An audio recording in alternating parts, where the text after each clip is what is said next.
नमस्कार दोस्तों, मैं हूं लोकेंद्र मिश्रा और आप सबका स्वागत है हिंदी लिटरेचर ऑप्शनल की इस क्लास में। आज हम जिस कहानी को डिस्कस करने वाले हैं एक दुनिया समानांतर से, उस कहानी का नाम है बादलों के घेरे और इसको लिखा है कृष्णा सोबती ने।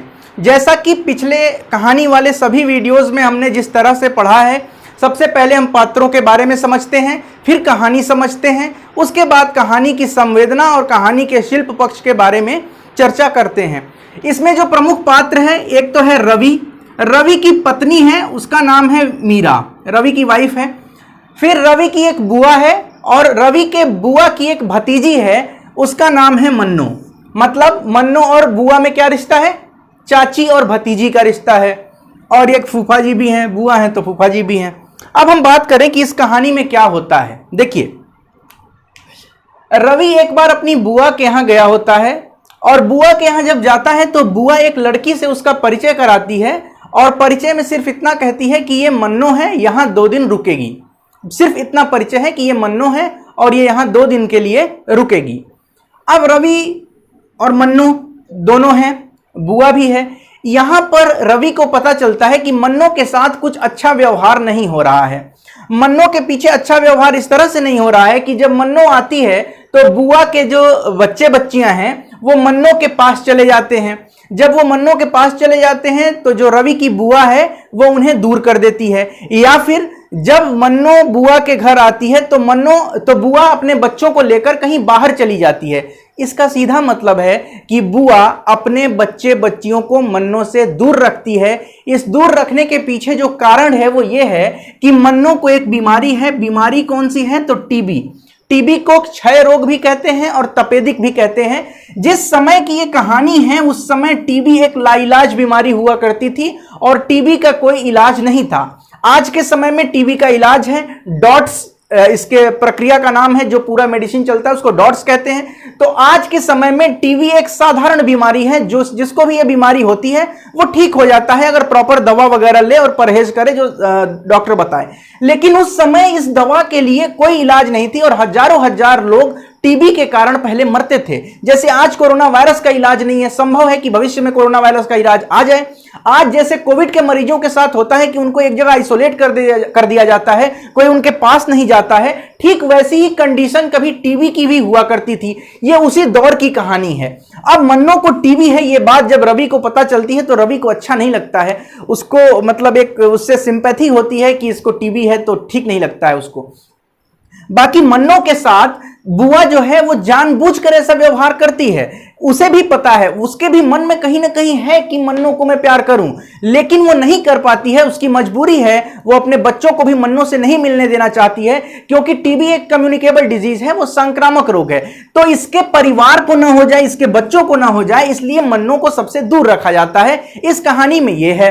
अब मन्नो को एक जगह भेज दिया जाता है, उस जगह का नाम है भुआली, पहाड़ों का इलाका है। भुआली भेज दिया जाता है मन्नो को और वहां एक कॉटेज में, कॉटेज आपने सुना होगा, वहां एक कॉटेज में ये अकेले रहने लगती है। इसी बीच रवि जो है वो मन्नो से, उसके अंदर थोड़ा सा आकर्षण पैदा होता है और वो 1-2 बार बीच में मिलने भी जाता है मन्नो से उसी कॉटेज में। हालांकि दोनों, वो चाह कर भी उसे छू नहीं सकता है, चाह कर भी उससे गले नहीं मिल सकता है या उसका हाथ नहीं पकड़ सकता है, लेकिन फिर भी कहीं ना कहीं उसके मन में एक अट्रैक्शन सा है। बाद में क्या होता है, रवि की जो माता पिता हैं वो रवि का विवाह करना चाहते हैं। तो रवि का विवाह होता है मीरा से। विवाह के पहले एक बार ये कॉटेज में जाता है, भुआली के उसी कॉटेज में जाता है जहां पर मन्नो रह रही होती है। मन्नो वहां अकेले रहती है, उसके परिवार के कोई लोग नहीं है, ना उसके माता है, ना पिता है, ना कोई परिवार है, ना चाचा भतीजा, कोई नहीं है, बस एक नौकर है और उसी के साथ मन्नो वहां पे रहती है, उसका देखभाल वही करता है। अब मन्नो से जब ये मिलने जाता है तो ये, अब इसको समझ में नहीं आता है कि ये क्या कहे। ये प्यार करता है, लेकिन मन्नो को भी ये बात पता है कि उसे टीबी की बीमारी है और कोई भी उसके पास रहेगा तो उसको ये बीमारी हो जाएगी। इस तरह से ये कहानी यहां तक पहुंचती है। उसके बाद चूंकि रवि का विवाह होना है तो रवि का मीरा के साथ विवाह हो जाता है। रवि का मीरा से विवाह हो जाता है। मीरा एक सुंदर स्त्री है, दोनों का परिवार ठीक ठाक चलने लगता है, बच्चे भी हो जाते हैं और तमाम खुशियां इन लोगों के घर में हो जाती हैं। फिर अचानक से क्या होता है, रवि को भी टीबी हो जाता है और जैसे ही रवि को टीबी, कुछ सालों के बाद, विवाह के तुरंत बाद नहीं, कुछ सालों के बाद रवि को टीबी हो जाता है। आप यह मत समझिएगा कि रवि को टीबी मन्नू की वजह से हुआ है, क्योंकि यह कुछ सालों के बाद होता है। और रवि को जब टीबी हो जाता है तो अब मजबूरी बन जाती है परिवार वालों की कि रवि के पास नहीं जाए। यह उस दौर की कहानी है जब टीबी लाइलाज होता था, मैंने पहले ही आपको बताया। तो रवि को भी अब भुआली के उसी कॉटेज में रख दिया जाता है जहां कभी मन्नो रहती है। इसके पहले एक चीज छूट गई, वो ये है कि रवि और मीरा के विवाह के कुछ समय के बाद बुआ से रवि की भेंट होती है और बुआ तब कहती है कि मन्नो नहीं रही, मन्नो नहीं रही, मन्नो की मृत्यु हो जाती है। और बुआ यह भी कहती है कि कम से कम तुमने एक पत्र तो मन्नो को लिखा होता, इतने दिनों के बाद तुमने एक भी पत्र भी उसको नहीं लिखा, और वो तुम्हारे लिए कुछ पार्सल छोड़ गई है। उस पार्सल में एक जर्सी रहती है, जर्सी कोट आप समझ सकते हैं, वो बना के रखी रहती है मन्नो इसके लिए, रवि के लिए। तो इस तरह से रवि को बहुत ज्यादा दुख होता है और वो सुनना नहीं चाहता है आगे कि क्या हुआ, कैसे हुआ, कुछ भी वो डिस्कस इस बारे में करना नहीं चाहता है। कुछ सालों के बाद रवि को भी टीबी होता है और रवि भुआली के उसी भुआली इलाके में, उसी कॉटेज में अपना अंतिम समय व्यतीत कर रहा है जहां पे कभी मन्नो रहा करती थी। यहां पर पाठकों के मन में एक विचार आता है कि क्या ये कर्म फल जैसा कुछ नहीं हो गया क्या, कि जैसा करोगे वैसा भरोगे। इसने मन्नो को अकेला छोड़ा था तो क्या इसी की वजह से ऐसा हो रहा है। तो देखिए, नई कहानी आंदोलन में सबसे खास बात है कि नई कहानी के कहानीकार, चाहे वो मोहन राकेश हो, कृष्णा सोबती हो, या कमलेश्वर हो, या राजेंद्र यादव हो, कोई भी हो, इन लोगों की एक परिपाटी रही है कि ये कर्म फल में विश्वास नहीं रखते हैं। तो आप ये बिल्कुल मत समझिएगा कि इसको ये कर्म का फल मिल रहा है, नई कहानी के इस कहानी में ये नहीं दिखाया गया है। उसके बाद से ये अपना अंतिम समय व्यतीत कर रहा होता है। तो इसके पास इसकी पत्नी आती है, पत्नी इससे प्यार करती है, लेकिन उसकी भी यहां पे मजबूरी हो जाती है कि वो इससे न मिल सकती है, न इसको गले लगा सकती है, न इससे के साथ पास बैठ सकती है। ठीक वही हाल बच्चों का भी होता है। बच्चों से इसकी पत्नी कहती है कि पापा को पैर छुओ, लेकिन बच्चे पैर भी नहीं छूते हैं। कारण है कि उनके मन में भी इस बात का भय बैठ गया है, कि उन्हें भी बीमारी हो जाएगी। इस तरह से अंतिम दिनों में, भुआली के अंतिम दिनों में, अपने कॉटेज से बैठे हुए वो पूरे दिन मन्नो को याद करता रहता है और याद करता है कि किस तरह का अकेलापन मन्नो ने झेला होगा। और ठीक वही अकेलापन, वही दुख, वही तिरस्कार आप कह लीजिए, रवि को भी अंत में भुगतना पड़ रहा है उसी कॉटेज में रह के। तो वहां उसको मन्नो की ज्यादा याद आती है। अपने कॉटेज की खिड़की से वो बादलों को देखता है और सोचता है कि इन्हीं बादलों के घेरे में मन्नो भी समा गई थी और इन्हीं बादलों के घेरे में मुझे भी कभी ना कभी समा जाना है। अब आपको पता चल रहा होगा कि इस कहानी का नाम बादलों के घेरे क्यों है। इसलिए है क्योंकि यहां पे बादलों के घेरे को मृत्यु का प्रतीक मान के किया गया है। प्रतीकात्मक कहानी में, इस कहानी में प्रतीक क्या है? इस कहानी में मृत्यु का प्रतीक ये बादलों के घेरे हैं जिसमें मनुष्य को एक न एक दिन समा जाना है। इस कहानी में अब हम बात कर लें कि संवेदना पक्ष क्या है।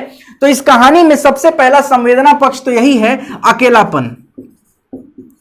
अब ये अकेलापन, इस कहानी का संवेदना पक्ष में अकेलापन हम क्यों डिस्कस कर रहे हैं? क्योंकि किसी भी मरीज के साथ यदि कोई इस तरह की घटना हो जाए, इस तरह की बीमारी हो जाए, तो वो बीमारी के कारण तो उसकी स्थिति खराब होती ही है। उसके अलावा वो अकेलापन और लोगों का जो तिरस्कार है उसके प्रति, इससे भी उसको मानसिक कष्ट पहुंचता है। शारीरिक कष्ट तो उसको टीबी के कारण या जो भी बीमारी है उसके कारण है ही, परंतु उसको एक मानसिक कष्ट भी है, और वो कष्ट होता है लोगों का व्यवहार उसके प्रति कैसा है, इसकी वजह से। दूसरी बात, कर्म के फल में विश्वास नहीं है इस कहानी आंदोलन का, तो वो आपको नहीं सोचना है।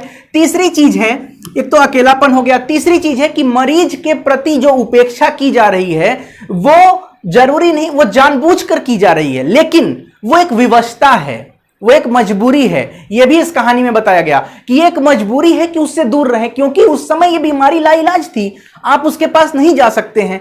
दूसरी चीज, तीसरी चीज, मरीज के साथ इस तरह की उपेक्षा की भावना से, मरीज को अपनापन न मिलने की वजह से मरीज मानसिक स्तर पर भी बहुत कुछ भोगता है, वो भी इस कहानी में बताया गया है।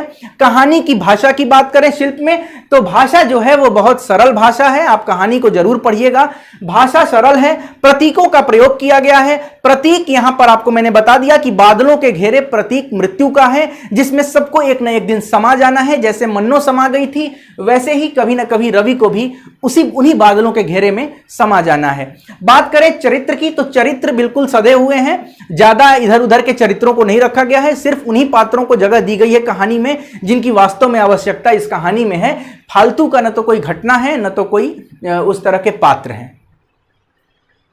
तो यही इस कहानी का सार था, यही इस कहानी का संवेदना पक्ष और शिल्प था जो कि हमने इस वीडियो में डिस्कस किया। आशा करता हूं ये चीजें आपको पसंद आ रही होंगी। अगर आपको ये वीडियो अच्छा लगता है तो लाइक करिएगा, कमेंट करिएगा, शेयर करिएगा, और साथ ही साथ चैनल को अगर आप तक सब्सक्राइब नहीं किया है तो सब्सक्राइब कर लीजिए और नोटिफिकेशन बेल भी प्रेस कर लीजिएगा। नीचे डिस्क्रिप्शन में हमारे टेलीग्राम चैनल का लिंक है, उससे भी जुड़िएगा। और इस तरह से हम एक दुनिया समानांतर की और भी जो कहानियां हैं जो महत्वपूर्ण है, जैसे अभी परिंदे कहानी बची हुई है, उसके अलावा शायद खोई हुई दिशाएं तो हमने कर लिया है, तो देखते हैं आगे जो भी कहानियां हैं उसको भी ऐसे ही लाते रहेंगे। और बस आप लाइक करिएगा और बताइएगा आपको वीडियोस कैसे लगे। बहुत बहुत धन्यवाद, मिलते हैं अगले वीडियो में।